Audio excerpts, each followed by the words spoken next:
Real quick on the Lab for Social Machines. It's a new group. It's the newest lab at the MIT Media Lab, and we've got a group of about 10 people, 6 computer science folks and some strategists like me looking to figure out how to apply machine intelligence to some complex social problems. You can follow us at Social Machines, and my email's at the bottom. I'd love to talk to any folks afterwards or as we move beyond the conference. So one of the places we're going to point our social machines is at the elections. And as John Stuart Mill said, and many others after him said, that a competition of ideas is essential to liberty and democracy. And we understand, especially the folks in this room, that that elections are where this is manifest. It's where politicians compete on and the media report on the issues and ideas that are most important and relevant to the public, and where consensus builds within the public for the leaders and the ideas to move us into the future, or so we'd like to believe. The fact of the matter is, over the last 50 years, the modern presidential election has been portrayed by the media and increasingly by the politicians themselves as a competition to the diminishment of the ideas. This is, of course, the election as sport. It's the horse race. It's polls and projections and fundraising prowess and ad spending.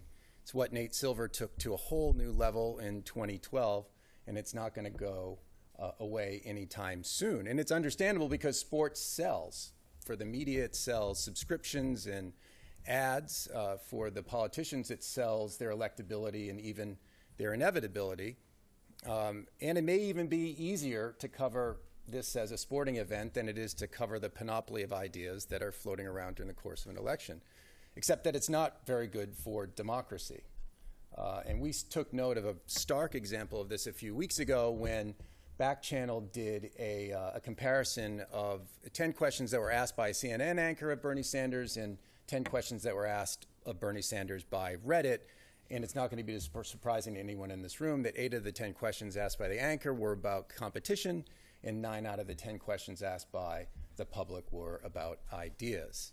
And we kind of took a look at this and saw an opportunity at the lab to use 2016 as an opportunity to understand and even improve the election as a competition of ideas using some of our expertise, which is in semantic analysis and network analysis and data visualization, a lot of machine learning and natural language processing, and our resources. It helps to be at the lab. It helps to be working with folks like Ethan Zuckerman, and it helps to have the access to the full Twitter fire hose. So specifically in terms of our objectives, we're looking to create a new type of election analysis that really takes a look at how responsive are the politicians and the media as they purport to be in terms of what's relevant and important to the public in the public sphere of the campaign. The relationship between the media and the candidates have been studied for decades. I did it in 1992 in an analog way, and it took a long time. What's new is the explosion of social media commits public utterances and public remarks about the campaign to digital memory, and that's something that we can take a look at anew in the wild and at scale and unprompted, unlike a lot of public opinion polling. And then part 2 of our objective is to see if we can't help create more responsive elections through some communications tools that help the exchange of ideas amongst these groups. How we're going to do that is first by taking a look at the voices that are involved in this. So it's the ecosystems for each one of these groups. Politicians, it's the candidates and officials and surrogates and campaign orgs and PACs. For the media, it's journalists and columnists and bloggers and comedians. And for the public, it's voters, potential voters, and non-voters. And each one of these groups has specific data and content associated with them. So for the politicians, it's speeches and email and websites. The media, it's their print and online, late night TV news. And as I said, with the public, it's Twitter and Facebook and public, at least Facebook, Reddit, and even Google search. And so our idea is to essentially ingest as much of this content as we can and start to think about these groups and how they behave within the public sphere of the election campaign. And the fact of the matter is there's a tremendous amount of interplay amongst these voices during the course of an election in the public sphere. And they align and realign and intersect and interact over the course of the campaign.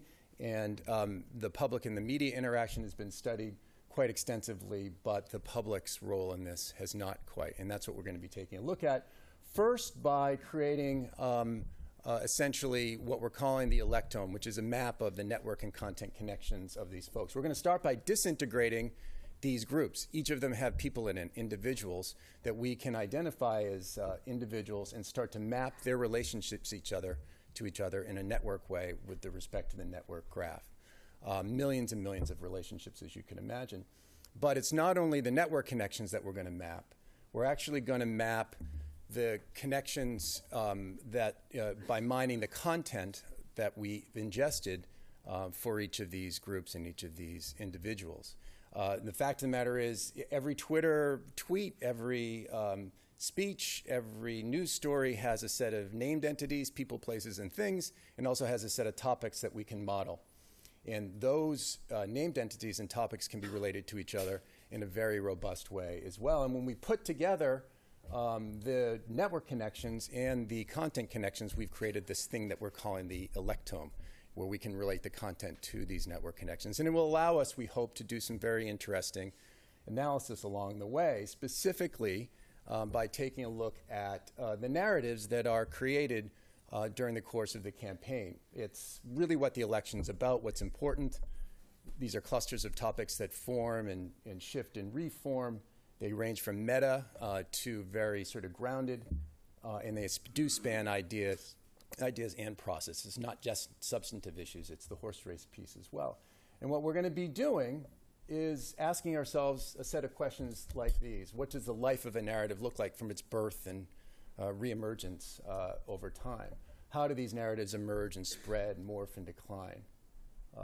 We'll be taking a look at things like who's leading these shifts and how are others responding. Even if we can't be causal about it, we can at least look at correlations. How do the network connections that we've mapped influence these narrative dynamics?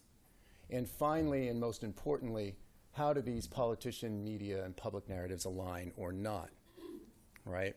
And so what we would like to do is, within our analysis, is take a look at whether we can develop a net metric for the alignment of these narratives among the media, the politicians, and the public, and certainly among our three major groupings, but our subgroupings like party, medium, and ideology, and specific individuals and organizations. And so what we might do in terms of this analysis is take a look with this newly visible content and network connections at questions like, how do Hillary's policy narratives echo throughout the public conversation compared to Rubio's? How does sentiment vary between these groups, and how does it respond to different stimulus? Do we see these narratives propagate along network connections differently? And then are there specific narratives that we can correlate with these network connections that we also mapped? And as far as the tools, we don't know yet. We want to look at tools like communications tools that can help this free exchange of ideas. We'll be publishing our own content. We're going to be looking to work with news organizations and certainly Knight to help essentially syndicate some of this analysis, create some sort of a dashboard, and even something more specific towards a local edition, because as we know, all politics are local. And then thinking about beyond 2016 and see if there are actually other civic applications for this technology. So that's what we are doing, and we're excited to get started. And anyone who has any connections, certainly follow us, email me, or grab me afterwards. Thank you very much.